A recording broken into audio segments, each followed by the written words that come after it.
ಮಕ್ಕಳು ಆಟವಾಡುತ್ತಾ ನಗುತ್ತಾ ಓಡಾಡ್ತಿದ್ರೆ ಅದಕ್ಕಿಂತ ಖುಷಿಯ ಕ್ಷಣ ಮತ್ತೊಂದಿಲ್ಲ. ಆದ್ರೆ ಆ ಪುಟ್ಟ ಬಾಲಕಿಗೆ ಆಟವೇ ಕೊನೆಯ ಆಟವಾಗಿ ಬಿಟ್ಟಿದೆ.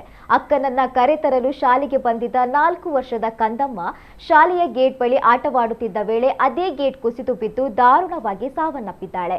ಈ ಹೃದಯ ವಿದ್ರಾವಕ ಘಟನೆ ನಡೆದಿರೋದು ಮಡಿಕೇರಿಯಲ್ಲಿ.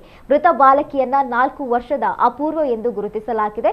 ಮನೆಯ ಸಮೀಪದ ಶಾಲೆಯಲ್ಲಿ ಅಪೂರ್ವಳ ಅಕ್ಕ ವ್ಯಾಸಂಗ ಮಾಡ್ತಾ ಇದ್ಲು. ಪ್ರತಿದಿನ ಅಕ್ಕನನ್ನ ಕರೆತರಲು ಶಾಲೆಗೆ ಬರ್ತಾ ಇದ್ದ ಪುಟ್ಟ ಬಾಲಕಿ ಗೇಟ್ ಬಳಿ ಆಟವಾಡ್ತಾ ಇದ್ಲು. ಅದೇ ರೀತಿ ಶುಕ್ರವಾರವೂ ಶಾಲೆಯ ಗೇಟ್ ಬಳಿ ಆಟವಾಡುತ್ತಿದ್ದ ವೇಳೆ ಏಕಾಏಕಿ ಕಬ್ಬಿಣದ ಗೇಟ್ ಕಳಚಿ ಅಪೂರ್ವಳ ಮೇಲೆ ಬಿದ್ದಿದೆ. ಗೇಟ್ ಅಡಿಯಲ್ಲಿ ಸಿಲುಕಿ ಗಂಭೀರವಾಗಿ ಗಾಯಗೊಂಡಿದ್ದ ಬಾಲಕಿ ಸ್ಥಳದಲ್ಲೇ ಮೃತಪಟ್ಟಿದ್ದಾಳೆ ಎಂದು ತಿಳಿದು ಬಂದಿದೆ.